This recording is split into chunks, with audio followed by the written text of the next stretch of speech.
여호수아서 1장 1절에서 9절까지의 이제 우리 시작의 말씀을 저랑 한 절씩 번갈아서 읽도록 하겠습니다.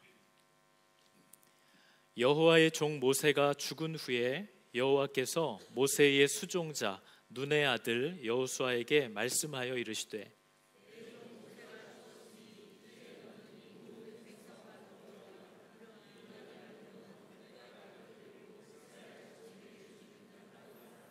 내가 모세에게 말한 바와 같이 너희 발바닥으로 밟는 곳은 모두 내가 너희에게 주었노니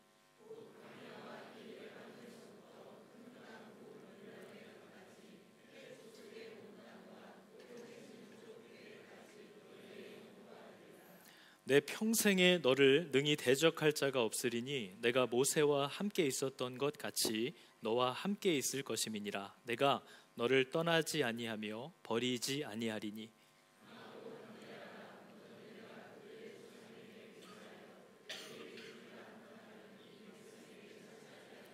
오직 강하고 극히 담대하여 나의 종 모세가 내게 명령한 그 율법을 다 지켜 행하고 우로나 좌로나 치우치지 말라. 그리하면 어디로 가든지 형통하리니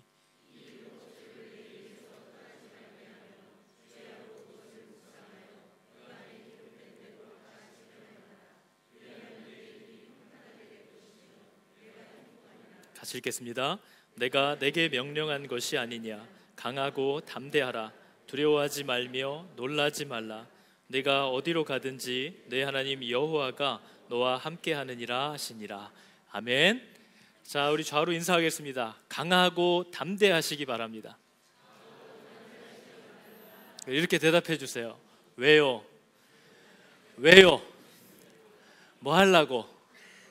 뭐 하려고 강하고 담대하라고 하실까요? 오늘 본문에 3번에 걸쳐서 얘기합니다. 강하고 담대하라. 너는 오직 강하고 극히 담대하라. 이 말씀을 계속 반복하시거든요. 근데 그냥 하시는 말이 아니라 이 목적을 위하여 강하고 담대하라는 겁니다. 그죠? 여러분, 많은 사람들이 여호수아서 1장을 참 좋아합니다. 제가 중고등학교 때 학교를 다닐 때도 뭐 입시철이 다가오거나 그러면 꼭 선후배 이제 교회 학교 형 누나들이 진우야 힘내라 뭐 이런 걸 쓰면서 꼭 여호수아서 이 말씀을 써놔요. 강하고 담대하라. 네가 밟는 학교마다 다 너에게 주리라. 뭐 이런 식으로 이제 써서 주는 거죠. 이 말씀 안에 들어있는 단어들이 굉장히 우리의 마음을 위로하고 힘을 주는 것 같은 단어들이 많습니다. 강하고 담대해라. 네가 밟는 곳마다 너에게 주었다. 주겠다도 아니에요. 주었다. 대적할 자가 없으리니 너와 함께 있을 것이다. 떠나지도 아니하고 버리지도 아니할 것이다. 내가 너로 하여금 그것을 차지하게 하리라. 형통하리라. 여러분, 이게 여호수아서 우리가 읽은 1장 안에 지금 꽉 차 있는 말씀들이거든요. 그럼 참 위로가 되고 격려가 되고 이렇게 힘이 되잖아요. 그런데 반면 우리가 지난 거의 6주간 해왔던 에스겔서에 대해서는 또 느낌이 좀 다릅니다. 그죠? 에스겔서를 계속 반복하다 보면은 너무 어두운 이야기가 자꾸 반복되고 들었느니 지난주 들었던 얘기를 또 듣는 것 같고, 그죠? 근데 하나님 입장에서도 한 얘기를 계속 또 하시는 거거든요. 한 얘기인데 못 알아들으니까 또 하고 또 하고, 이거 진짜 어제 때렸어야 됐는데 꾹 참고 오늘 또 한 번 얘기하고 이러는 중인데요.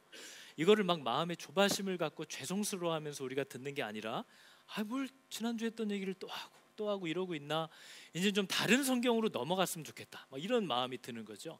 그래서 주일날도 에스겔서가 또 들어오면 그냥 이번에는 좀 가서 다른 목사님 어디 신약에 있는 설교, 위로가 되는 설교, 그냥 이런 걸 좀 듣고 싶다 하는 생각을 우리가 자꾸 하게 됩니다. 그래서 여러분, 우리가 아이들한테도 너 공부 좀 해라 그러면 애가 그 소리 듣기 싫으면 방에 가서 지 혼자 이어폰 끼고 지 듣고 싶은 거 듣잖아요. 하나님이 저와 여러분에게 무언가를 말씀하실 때는 이게 왜 이렇게 반복되지? 이거 했던 얘기 또 하지? 요즘 가뜩이나 사는 것도 힘든데 자꾸 에스겔서에 또 막 너를 심판하리라, 회개하지 않으면, 이런 얘기가 나오니까 마음이 더 짓눌린다. 다른 얘기 듣고 싶다. 이게 마치 어린아이와 같은 우리의 자세라는 겁니다. 여러분, 저와 여러분이 좋던 싫던 하늘그림 교회라는 그리스도의 몸 안에 하나님이 함께 세워가게 하셨고, 또 하나님이 우리 교회에 주신 질서를 따라서 지금 말씀을 쭉 들으면서 함께 가는 중입니다.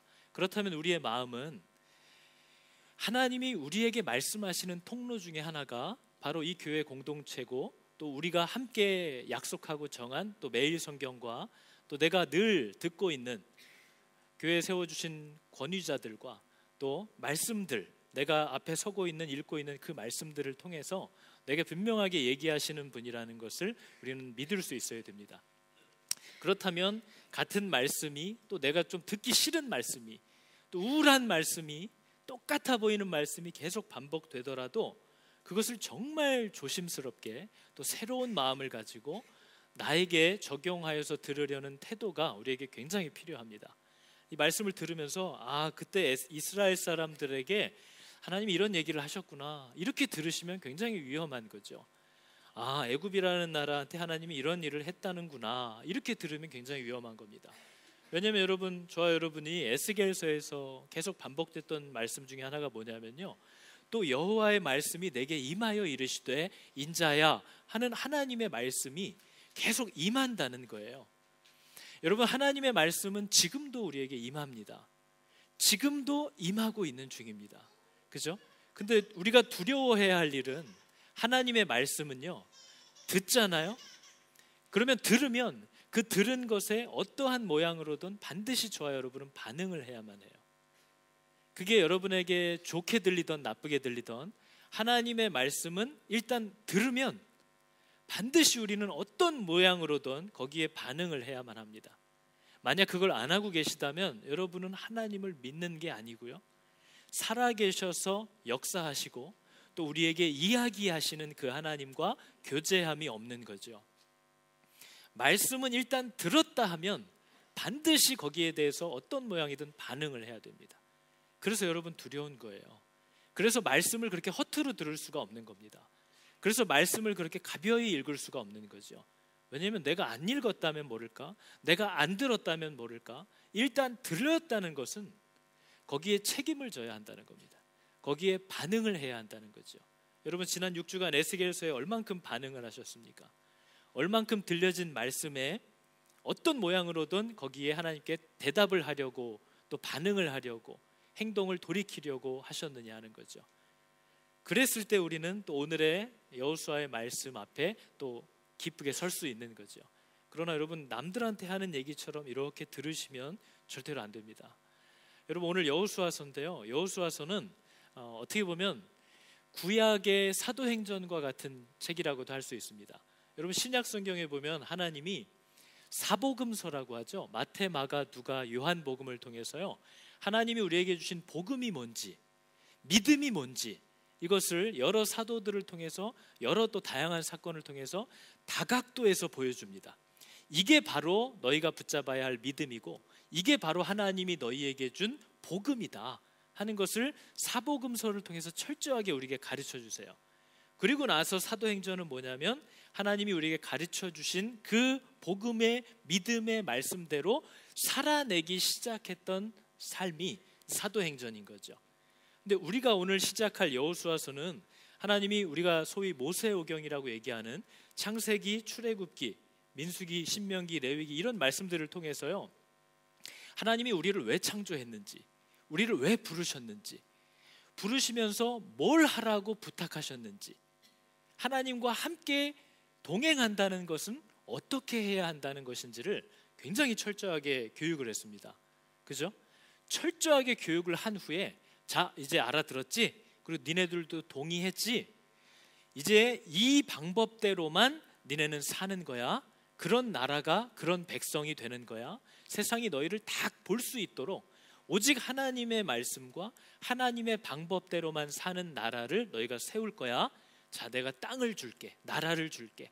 그 나라에 들어가서 너희가 그런 하나님의 백성의 믿음으로 사는 모습을 세상에 나타내라 하고 출발하는 것이 여호수아서의 시작입니다. 구약의 사도행전과 같은 내용이라고도 우리가 얘기할 수 있겠죠. 그러니까 여호수아서는요, 정복하는 얘기가 아닙니다. 여호수아서는 막 정복하고 싸워 이기는 얘기라고 우리가 알아듣기 쉽지만, 여호수아서는 배운 대로, 들은 대로, 믿는 대로 철저하게 순종하는 이야기예요. 그래서 여러분 아시겠지만 가나안은요, 그 미개한 나라가 아니에요.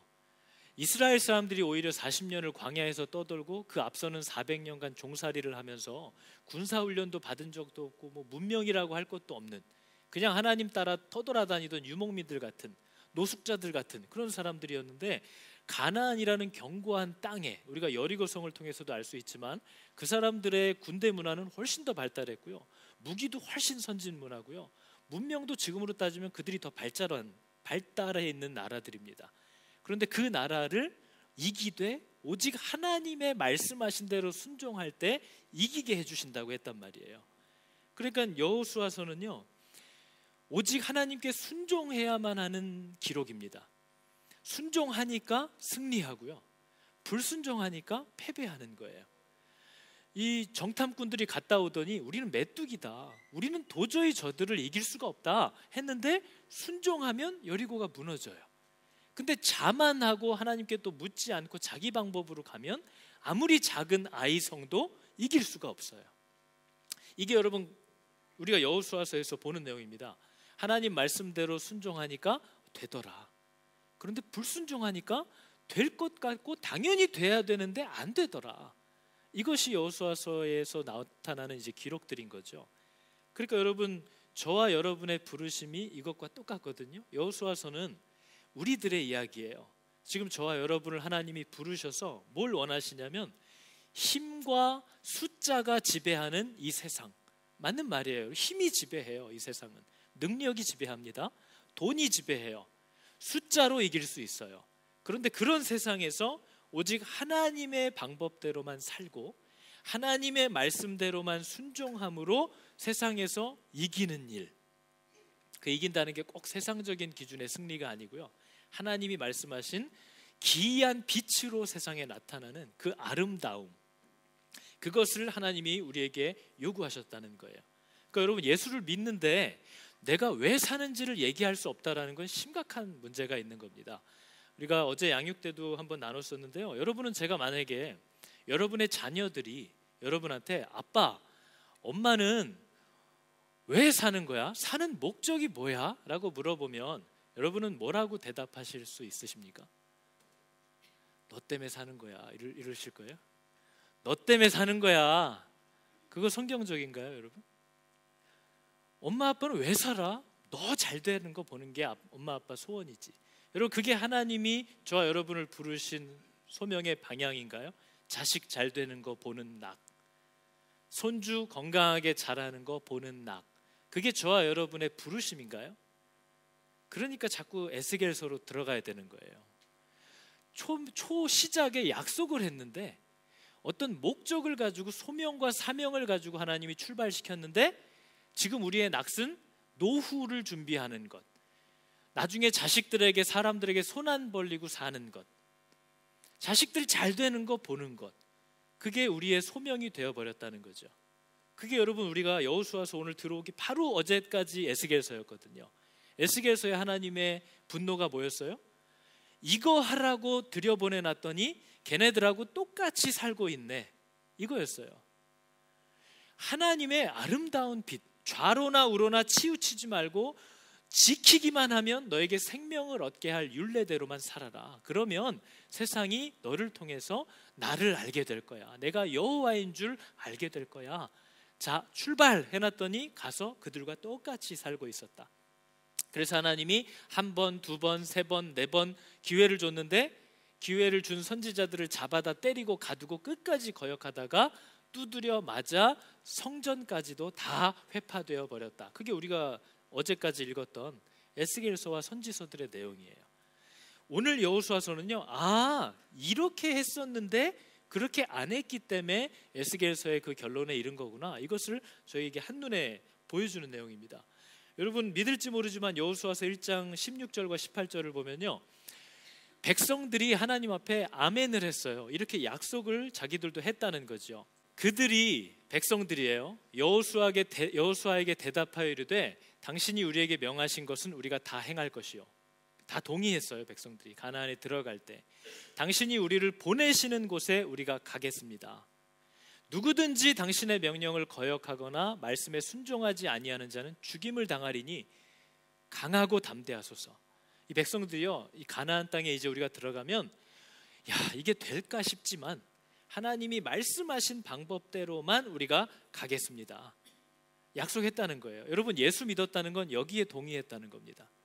여러분, 예수를 믿었다는 건요, 이제 여러분이 이 땅을 살 때에 하나님의 방법대로만, 말씀대로만 살겠다고 동의를 했다는 뜻이에요. 그게 예수를 믿었다는 뜻입니다. 그런데 나 교회 다녀요, 나 예수 믿지 하는데 여전히 세상 방법대로 살아요. 여전히 돈을 따라 살아요. 여전히 유익이 되고 놓칠 것 같으면 거짓말도 부정직함도 그냥 받아들여서 사용하면서 살아요. 예수 믿는 거 아니에요. 나는 오직 하나님의 방법대로만 이 땅을 살아내겠습니다. 그게 예수 믿는 사람의 시작이에요. 오늘날 이걸 너무 이해하지 못하고 있다는 거죠. 아무도 이것을 모르고 있어요. 가나안에 왜 들어가는지를 몰라요. 그냥 마음을 강하게 하고 담대히 하자 하고 들어갔는데, 마음을 강하고 담대하게 한 다음에 뭘 해야 되는지를 몰라요. 아주 강하고 담대하게 해서 이 가나안 사람들이 놓고 간 것들 주워가지고 그거 갖고 자식 먹이고 그냥 그러고 살고 있는 거예요. 뭘 하라고 했는지에 대한 개념이 전혀 없다는 거죠. 여러분, 오늘 여호수아서 1장 1절부터 9절까지 3번 나옵니다. 마음을 강하게 하고 극히 담대히 하여 모세가 너에게 준 율법대로 행하라. 그걸 위해서 강하고 담대하라는 거예요. 세상을 살다 보면 이게 이렇게 해서 살 수 있나? 두려운 날이 있을 거야. 야, 이렇게 하면 막대한 손해가 있는데, 야, 이게 가능한가? 그럴 때 마음을 강하게 하고 극히 담대히 하여서 두려워하지 말고 말씀대로만 해라. 정직함으로 사랑으로 하나님의 방법대로만 가라. 그러면 형통케 할 거고 차지하게 할 거다. 그 얘기를 하시는 거예요. 여러분, 예수를 믿으신다고 얘기하시죠? 하늘그림교회 다닌다고 얘기하시죠? 그래서 여러분은 하나님의 방법대로 사십니까? 어떤 상황을 만나던 하나님이 말씀하신 게 뭘까를 궁금해하고 묻고 배워가면서 그렇게 살려고 합니까? 아, 이거 아니지, 이거는 믿는 사람이 할 일이 아니지 하면 어떤 손해가 있어도 그것은 과감하게 버리기로 결정합니까? 그게 예수를 믿는다는 거죠. 그거 하라고 가나안에 집어넣었다는 거예요. 너는 다르게 살아라. 너는 그렇게 살아라. 지키지 못할 경우 다시 에스겔서야. 그거예요. 가나안 족속이 왜 니네한테, 말도 안 되는 힘도 없는 니네한테 가나안 민족이 왜 저렇게 전쟁에 져서 자꾸 쫓겨나는지 알아? 내가 저들을 가증히 여겨서 버렸기 때문이야. 저들도 기회를 줬는데 끝까지 불순종해서 내가 힘도 없는 니네들을 통해서 쟤네들을 다 밀어내는 거야. 너도 똑같이 하면 너도 밀려날 거야. 이 얘기를 하고 계시는 거예요. 근데 우리는 무슨 계약을 맺었는지는 모르고 아싸, 가나안 받았다, 이제 우리 거다, 마음을 강하고 담대히 하여서 내가 하고 싶은 일 하고 살자. 그거예요. 그리고 뭐 양심이 걸리니까 종종 하나님이 기뻐하시는 것도 하나씩은 해드리자. 자기의 부르심을 전혀 모르는 삶을 살고 있다는 거죠. 여러분, 하나님의 방법대로만 살고 있느냐 물어보면 어떻게 대답하실 수 있습니까? 뭐 장담할 수는 없지만요, 저는 정말 하나님이 원하시는 대로만 가려고 노력하고 있어요 라고 얘기하실 수 있나요? 그러셔야 돼요. 여러분, 당연히 그러셔야 돼요. 여러 방법들이 있지만 이거는 하나님이 원하시는 방법일 리가 없기 때문에 내가 그것은 과감히 포기하기로 한다. 그런 삶을 정말 살고 계십니까? 여러분, 그런 삶을 살고 있지 않다면 여러분을 부르시고 강하고 담대하게 하시고 모든 것을 책임지고 보장하겠다라고 하신 하나님의 약속은 저와 여러분과는 아무 관계가 없는 거예요. 왜냐하면 계약을 우리가 먼저 깨뜨렸으니까요. 여러분, 여러분의 가정을 어떻게 운영하시는지 보십시오. 자녀를 위하여, 좋은 삶의 질을 위하여, 때로 하나님의 방법이 아닌 것들도, 또 하나님과의 관계에 문제를 일으키는 것들도 별 고민 없이 그냥 선택하면서 하고 있진 않나요? 그게 바로 여러분이 계약에서 멀어져 있다라는 뜻이에요. 여러분의 가정을 말씀대로 이끌고 있나요, 여러분? 돈의 구애를 받아서 내가 가진 자본을 근거로 일들을 계획하시나요? 아니면 하나님이 마땅히 하라고 하신 일이면 자본과 관계없이 시작하시나요? 여러분, 이건 믿음의 사람들에게 언제나 요구하는 겁니다. 내가 가진 한계를 보고 일을 하라고 하신 적이 없어요. 하나님을 계산해 두고 하라고 했죠, 언제나. 그러나 우리는 교회도 그렇고 가정도 그렇고 우리 집 1년 예산이 이 정도니까 이 안에서만 해야 된다. 그게 뭐예요? 하나님은 계산에 없어요. 왜요? 하나님은 안 도와줄 거니까. 내가 가진 돈 안에서, 내가 가진 기회 안에서만 해야 돼요. 오늘날 교회들이, 오늘날 믿음의 가정들이 다 이렇게 살아요. 그걸 누가 믿는 가정이라고 하며 그걸 누가 교회라고 얘기할 수 있겠냐는 거죠. 우리는 하나님이 얘기해 주신 어떤 이 정의들을 굉장히 많이 잃어버렸어요. 여러분, 예를 들어서 어리석다라는 말을 뭐라고 여러분은 정의를 할 수 있을까요? 어리석은 사람 하면요, 어리석다라는 건 무슨 뜻이죠? 뭐가 어리석은 거죠? 뭐 예를 들면 슬프네요. 잘못된 결정을 늘 자주 내리면 우리는 그 사람을 어리석다고 얘기할 수도 있겠죠. 또 어리석은 게 뭐가 있을까요? 다른 사람의 마음을 잘 헤아릴 줄 모르는 사람도 우리는 어리석다라고 생각할 수도 있겠죠. 또 뭐가 있을까요? 노력이나 희생을 안 하는데 좋고 편한 것만 찾는 사람을 어리석다고도 얘기할 수 있겠죠. 한번 나름 정의해 보세요. 여러분, 어리석다라는 말을 언제 쓰세요? 다 머릿속에 뭔가가 있겠죠. 근데 여러분, 성경은 어리석은 걸 뭐라고 얘기할까요? 우리가 하나님이 갖고 있는 정의와 내가 갖고 있는 정의가 다르잖아요. 그러면 가나안에 들어가서도 딴짓합니다. 성경은 어리석다라는 말을 어떤 사람을 가리켜서 할까요? 어떤 상태를 어리석다라고 할까요? 여러분, 시편 14장을 한번 볼까요? 어리석은 자는 어떤 자래요? 하나님이 없다고 생각하는 자래요. 어떤 일을 할 때 하나님을 계산해 두지 않는 자가 어리석은 자래요. 어떤 결정을 할 때에 하나님을 늘 계산해 놓지 않고 일을 하는 자가 어리석은 자래요. 그 사람은 자기가 가진 것을 가지고 일을 해요. 주어진 환경 안에서만 일을 해요. 받은 바 예산 안에서만 일을 해요. 왜요? 하나님은 계산에 없어요. 그러나 지혜로운 자는 어떤 자일까요? 거꾸로 얘기하면 어리석은 게 하나님을 계산해 두지 않는 거라면 지혜로운 사람은 언제나 어떤 일을 하던 하나님을 계산해 두는 사람이어야겠죠. 그죠? 우리 말씀 한번 볼까요? 잠언 9장 10절입니다. 여호와를 경외하는 것이 지혜의 시작이래요. 비기닝이라고 되어 있습니다. 하나님을 계산해 두는 것, 하나님을 어떤 일을 할 때 두려워할 줄 아는 것이 지혜의 시작이고, 거룩하신 자, 하나님을 아는 것이 언더스탠딩이래요. 그게 진짜 명철이고 이해하고 아는 거래요. 그러니까 하나님을 늘 계산해 두는 것이 지혜예요. 여러분, 우리가 가정에서도 교회에서도 어떤 일을 생각할 때에 이것은 마땅히 지금 주님께서 우리에게 명하시는 일이구나 하는 것을 알았을 때에 하나님을 계산해 두고 그 일을 두려움 없이 하라는 겁니다. 그러면 주님이 그 모든 일들에 함께 해주신다는 거죠. 주님이 우리의 기회가 되고 주님이 우리의 예산이 되고 주님이 우리의 도움이 되시겠다는 약속을 하신 거예요. 그러나 어리석은 자는 일을 할 때 늘 가진 것만을 가지고 하고 하나님은 계산에 두지 않습니다. 그게 어리석은 거예요. 가정을 그렇게 이끌고 있는 사람은 교회도 이끌 능력이 없는 겁니다. 가정을 이끌 때에도 하나님과의 관계를 중시하지 않고 기회를, 또 이것이 하나님이 원치 않는 불법이라 할지라도 돈을 위하여, 돈이 주는 힘을 누리기 위하여 그것을 선택하는 사람들은, 가정을 그렇게 이끌어 오신 분들은 교회에서도 마찬가지일 거라는 거죠. 그러니까 여러분, 저희는 믿음으로 살기로 한 거 아닌가요? 그래서 때로 안 될 것 같지만 해야 되는 거 아닌가요? 마땅히 해야 되는 일이라면, 사람을 사랑하기 위해서라면 안 될 것 같고 분명히 안 되는 게 확실해 보이지만 내 앞에 주어져 있고 그 사람을 내가 돌봐야만 한다면 해야 하는 일이지 않겠나요?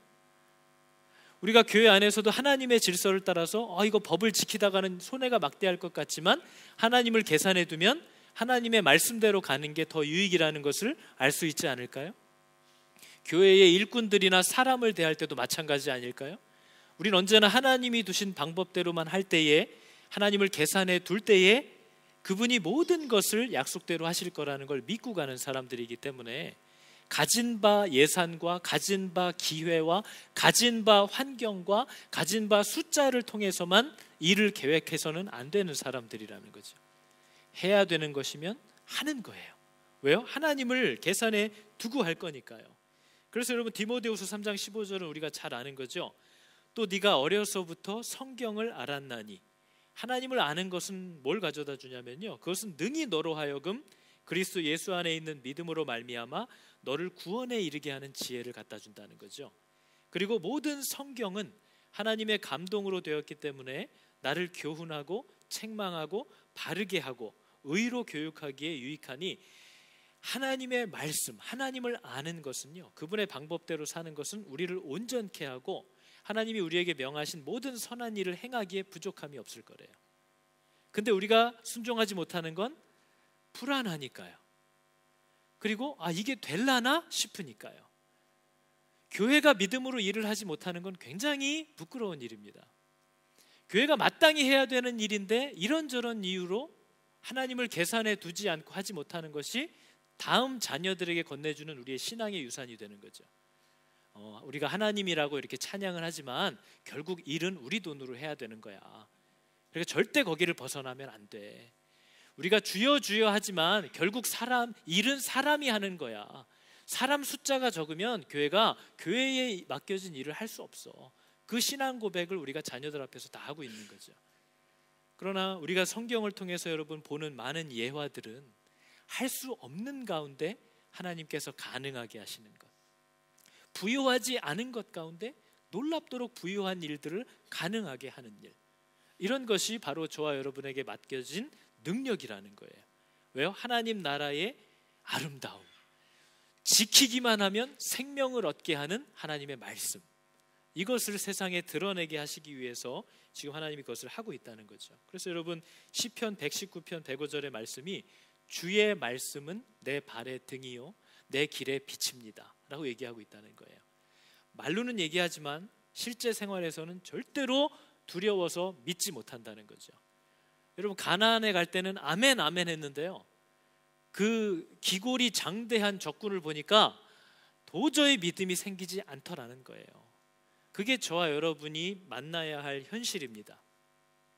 근데 여러분 가나안에 왜 들어가라고 했는지, 가나안 땅에 가면 뭘 해야 하는 건지를 모르는데 마음을 강하게 하고 담대히 하는 게 도대체 무슨 유익이냐는 거예요. 무슨 의미가 있습니까?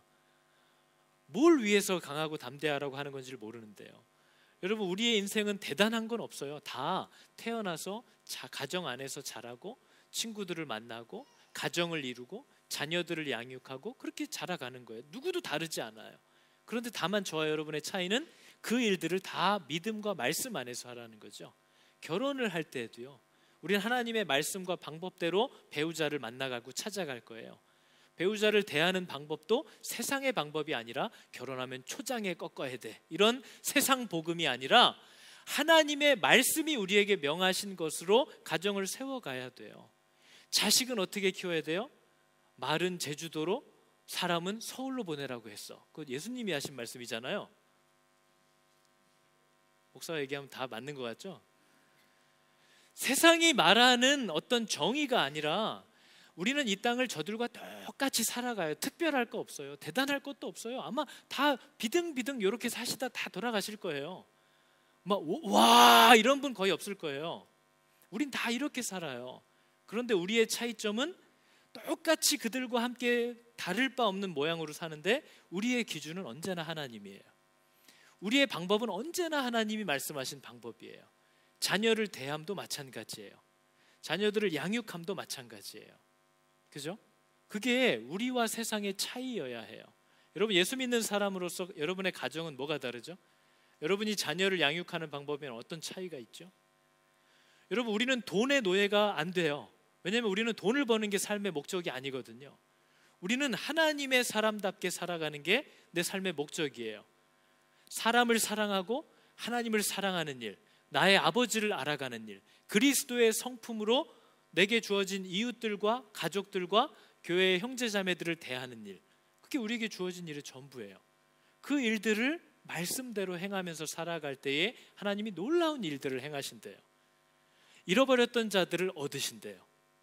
전 세계가 하나님의 아름다움을 보고 그가 여호와라는 사실을 보고 돌아오게 하실 수 있대요. 그러니까 우리에게 주어진 그 구간만 달리래요. 최선을 다해서. 내가 너한테 준 그 구간만 최선을 다해서 뛰어라. 그러면 전체 경주는 내가 알아서 할 거야. 우리는 자기 구간만 뛰는 거예요. 하나님이 모든 그림을 갖고 계시다는 거죠. 그게 저와 여러분이 하는 일의 전부거든요. 그래서 여러분 여호수아서 1장 1절의 시작은 이렇게 되어 있습니다. 우리가 아까 읽었던 말씀이죠. 여호와의 종 모세가 죽은 후에. 여러분 저게 얼마나 두려운 상황인지를 이해하셔야 됩니다. 이스라엘의 시작이라고 할 수 있었던 출애굽의 처음 리더였던 모세의 죽음 후에요. 의지할 자가 완전히 무너져 버린 때죠. 근데 여러분 우리가 알다시피 지금은 이 여호수아서는요 광야 2세대들에게 주시는 내용이거든요. 그 광야에서 태어난 자녀들. 근데 모세가 애굽에서 처음 불러낸 사람들은 1세대들, 그 부모들. 1세대들이 버려야 할 건 뭐였냐면요, 애굽에서 보고 배웠던 하나님을 모르는 세상 문화를 다 뒤로 하고 하나님만을 쫓아야 됐어요. 그게 1세대의 싸움이었어요. 근데 2세대의 싸움은 그들이 광야에서 보았던 모세와 부모 세대의 삶이에요. 광야에서 부모 세대의 삶이 어땠죠?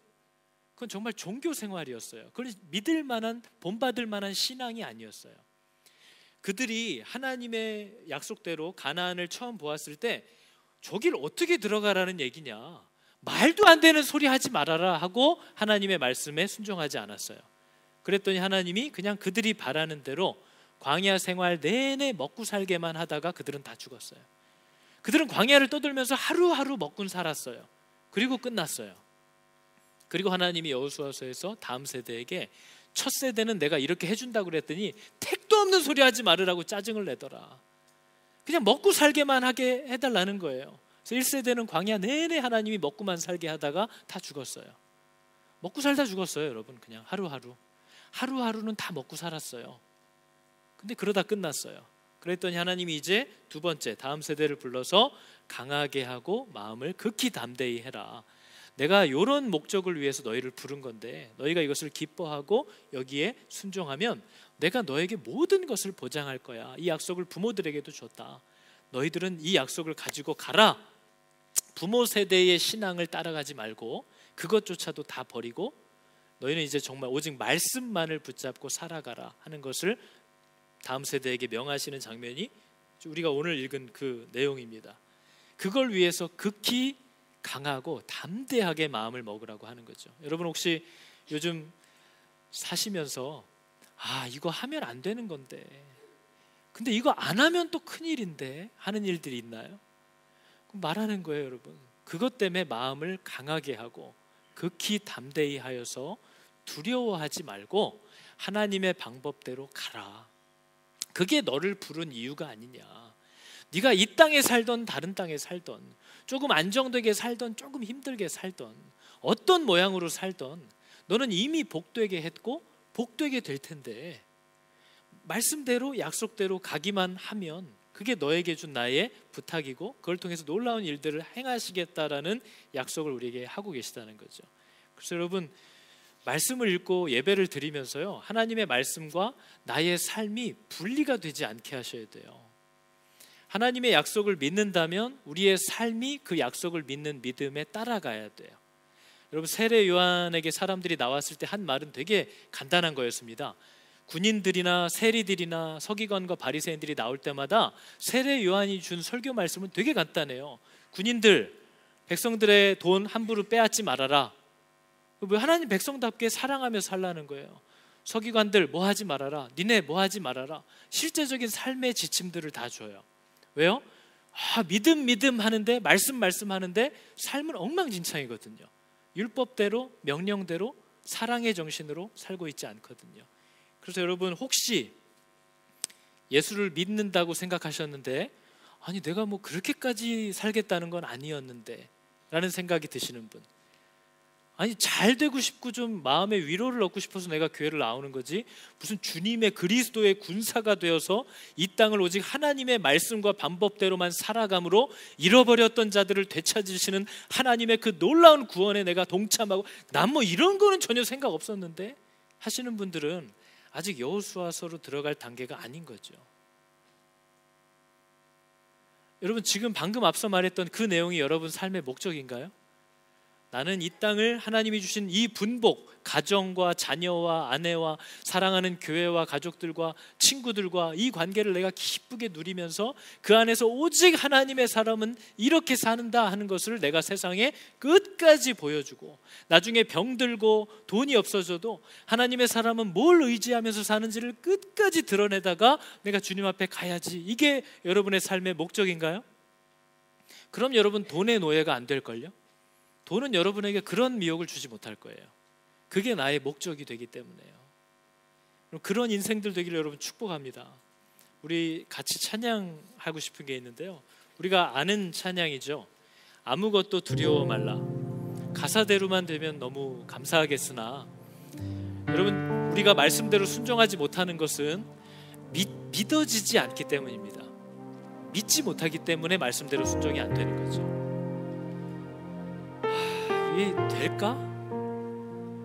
내가 먼저 다가갔다가는 호구로 보이지 않을까? 저게 나를 우습게 보지 않을까? 하나님의 약속이 믿어지지 않으면 절대로 믿음대로 살 수가 없습니다. 그걸 끊임없이 얘기하고 있죠. 여러분, 이 찬양의 가사가 이렇습니다. 아무것도 두려워 말라. 주 나의 하나님이 지켜주시네. 놀라지 마라. 겁내지 마라. 주님 나를 지켜주시네. 내 마음이 힘에 겨워 지칠지라도 주님 나를 지켜주시네. 세상의 험한 풍파 몰아칠 때도 주님 나를 지켜주시네. 주님은 나의 산성, 주님은 나의 요새, 주님은 나의 소망, 나의 힘이 되신 여호와. 이것이 진짜 성도들의 신앙 고백입니다. 여러분, 두려워하지 마시고 어떡하지 하지 마시고 믿음으로 사시기를 축복합니다. 여러분, 좋으니 나쁘니 해도요, 저는 이제 사역자들을 보면서, 한국에도 여기에도 목사님들을 보면서 그들이 자신의 삶을 하나님께로 드렸다는 것, 그리고 그런 먹고 사는 문제를 그분께 맡기고 가고 있다는 것, 그 자체로도 굉장히 귀한 믿음입니다. 여러분들도 그와 동일한 믿음을 가지셔야 됩니다. 목회자는 먹고 사는 문제를 하나님께 맡기는 거고, 여러분은 여러분의 힘으로 세상에서 벌어서 먹고 사는 게 아니라는 걸 아셔야 됩니다. 저도 하나님이 먹이시고 여러분들도 다 하나님이 먹입니다. 세상의 주인도 하나님이거든요. 그래서 여러분, 두려움이 없이 하나님의 이 약속을 믿고 그렇게 믿음대로 사실 수 있기를, 모든 부정한 것에서 돌이키실 수 있기를 여러분 축복합니다. 같이 찬양하겠습니다. 아무것도 두려워 말라.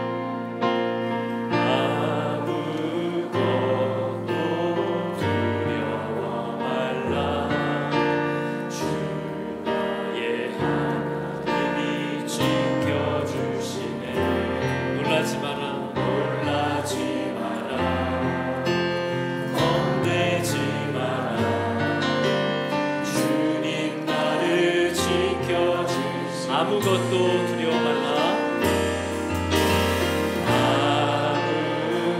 아무것도 두려워 말라.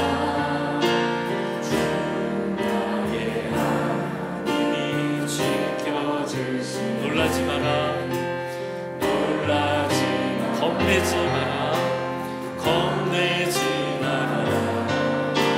주님 나를 지켜주시네. 내 맘이 힘에 겨워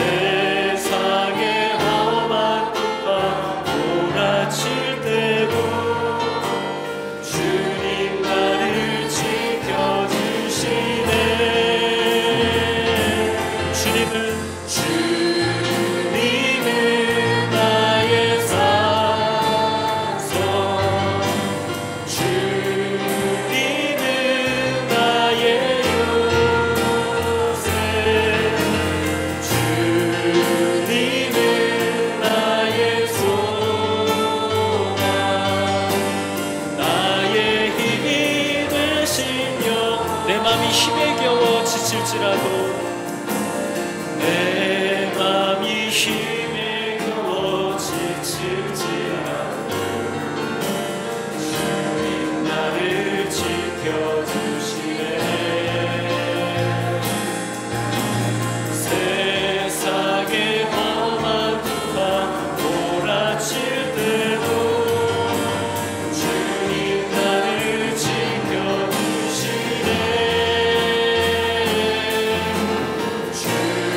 주님은 나의 산성, 주님은 나의 요새, 주님은 나의 소망, 나의 힘이 된 주님은 나의 산성, 주님은 나의 요새, 주님은 나의 산성, 주님은 나의 요새, 주님은 나의 소망, 나의 힘이 된 주의 인자가 생명보다 나으로, 주의 인자가 생명보다 나으로 내 입술이 여호와를 찬양하리. 내 평생에 주를 찬양하며 주의 이름으로 내 손, 주의 인자가 생명보다 나으로, 주의 인자가 생명보다 나으로 내 입술이 여호와를 찬양하리. 내 평생에 주를 찬양하며 주의 이름으로 내 손, 다시 한번 주의 인자가 생명보다 나으로, 주의 인자가 생명보다 나으로 내 입술이 여호와를 찬양하리. 내 평생에 주를 찬양하며 주의 이름으로 내 손 드리라. 여러분 시간 기도할 때 하나님, 내가 받은 바 사명을 잊고 살았습니다. 주님께서 나를 부르셨을 때에 너는 오직 지키면 생명을 얻게 하는 이 율례와 법을 가지고 세상에 나아가 우로나 좌로나 치우치지 말고 오직 이 말씀을 따라서만 살으라. 그러면 내가 온 세상에 내가 여호와인 줄을 알게 하겠고 너희의 그 기이한 빛에 들어가게 하신 자의 아름다운 덕을 세상에 드러내리라 하신 이 부름을 잊고 무엇을 먹나 무엇을 마시나 자식들 인생 내 노후만을 걱정하면서 죽은 자와 같은 인생을 살았음을 하나님 고백합니다. 가나안 땅에 들어가서도 도대체 여기서 뭘 하라고 하신지를 몰라서 아버지 세상의 똑같은 기준을 따라 세월을 허송하며 살았음을 아버지 내가 후회합니다. 하나님 나를 도와주십시오. 여호수아와 같이 힘있게 오직 하나님의 말씀을 따라서만 살다가 주님 앞에 가겠노라 하는 이 약속을 하나님 앞에 드리며 나아가게 하여 주시기를 원합니다. 우리 같이 기도하겠습니다. 하나님, 무너진 것들이 다시 회복되는 은혜가 있게 하여 주시옵소서. 믿는 자들의 삶이 무너지고 믿는 자들의 가정이 세상의 문화와 세상의 아름다운 것들의 심취에 끌려가고 하나님 교회들이 하나님을 계산해 두지 않고 그들이 가진 바 자원과 경험과 환경만을 가지고 아버지 살아가는 세상 기업과 다를 바가 없는 정말 어리석고 안타까운 모습들을 아버지 보이며 살아갑니다. 주님, 우리 교회들에게 명하신 일들을 힘있게 할 수 있는 믿음이 있게 하여 주시옵소서. 하나님, 결코 우리의 숫자로 우리의 힘을 파악하지 아니하고 오직 우리와 함께 하시는 바 예수 그리스도를 기억할 때에 하나님 모든 교회에게 명하신 그 일을 아버지 힘있게 주저함이 없이 제한이 없이 할 수 있음을 우리로 이제는 알게 하시고 믿게 하여 주사 하나님의 말씀대로 살아가는 하나님의 자녀들이 되게 하시고 아버지 오늘날 이 땅의 교회들이 이 무제한에 받은 바 능력과 약속들을 기억함으로 주께서 우리에게 주신 그 놀라운 은혜를 나아가게 하여 주시옵소서. 하나님, 마치 아버지가 없는 자와 같이, 마치 우리를 도와주시는 분이 없는 자와 같이 그렇게 믿음 없이 살아가는 나의 삶을 되게 하오니 하나님, 나를 회복시키사 무너진 모든 성벽을 재건하게 하시고 주님이 내게 명하신 바 오직 지키면 우리에게 생명을 얻게 할 여호와의 율례를 쫓아 살아가는 복된 자녀들이 다 되게 하여 주시옵소서. 하나님, 우리 성도들 한 명 한 명을 주님이 붙잡아 주시고 저들이 그의 가정을 믿음으로 회복할 수 있도록 아버지 은혜를 주하여 주시옵소서. 아버지, 우리 마음에 불붙은 타는 하나님의 은혜가 부어지게 하여 주사 주님의 말씀이 우리를 진실로 살리시는 줄을 알게 하여 주시고 하나님의 말씀을 붙잡고 살아가는 능력이 회복되는 하나님, 그러한 교회와 성도들이 다 되게 하여 주시옵소서.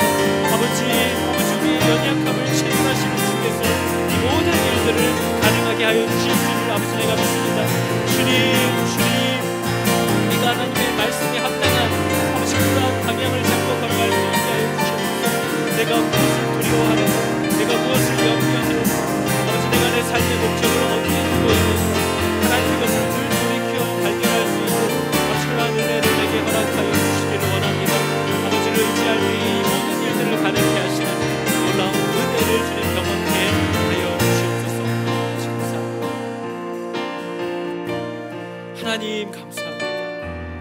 하나님, 나의 부르심을 잊고 살고 있음을 회개합니다. 왜 내가 가나안 땅에 들어왔는지를 알지 못하는 세대가 바로 오늘날 우리들의 세대인 것 같습니다. 뭘 하라고 부르셨는지도 알지 못하고 무엇이 하나님의 율례인지도 알지 못하고 알고 싶어하는 마음조차도 상실한 죽은 세대가 바로 지금 우리들인 것을 하나님 고백합니다. 하나님, 성령께서 믿음의 선물을 우리에게 부어주사 오늘날 교회들로 명하신 바 교회에 마땅히 힘써야 할 일들을 우리의 자원과 숫자로 제한하지 아니하고 우리의 자원이 되시는 하나님의 약속을 힘입어 어떤 상황 속에서도 마땅히 교회가 해야 될 일들을 믿음으로 힘있게 하는 믿음이 있는 교회들이 되게 하여 주시옵소서. 하나님, 오늘날 이 땅의 교회들이 예수님을 잘 믿게 하여 주시기를 원합니다. 믿음이 없는 세상 회사들과 같이 변질되지 아니하고 모든 상황 속에 하나님을 계산해 두고 믿음으로 일들을 걸음들을 뗄 수 있는 가정과 성도들과 또 교회들 다 되게 하여 주시옵소서. 오직 너는 마음을 강하게 하고 극히 담대히 하여 나의 종 모세가 내게 명령한 그 율법을 다 지켜 행하고 우로나 좌로나 치우치지 말라. 그리하면 어디로 가든지 형통하리니 이 말씀 책을 네 입에서 떠나지 말게 하며 주야로 그것을 묵상하여 그 안에 기록된 대로 다 지켜 행하라. 그리하면 내 길이 평탄하게 될 것이며 내가 형통하리라. 하나님, 형통에만 평탄에만 눈이 꽂혀 있는 어리석은 인생들인 우리를 긍휼히 여겨주시고 하나님이 시작부터 우리에게 반복하여 말씀하신 이 복된 사명을 이루는 것에 아버지와 한 마음을 품을 수 있는 자들이 되게 하여 주시옵소서.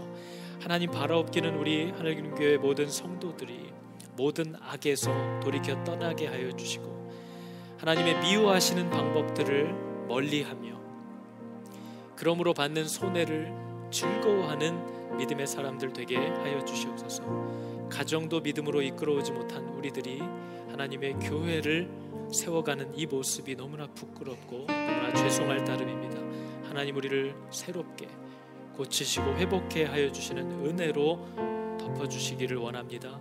예수 그리스도의 이름으로 감사드리며 기도드렸습니다. 아멘.